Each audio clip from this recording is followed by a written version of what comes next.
Meron na akong dalawang manok or dalawang baby stag pa lang na meron ng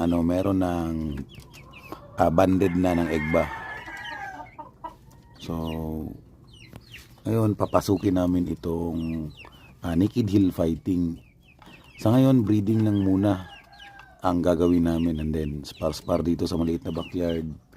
So hindi pa namin alam if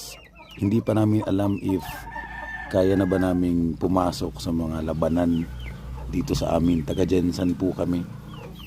So kami ang sinasabi ko kasi hindi lang ako nag-iisa, meron akong mga kasama, meron akong mga kakampi.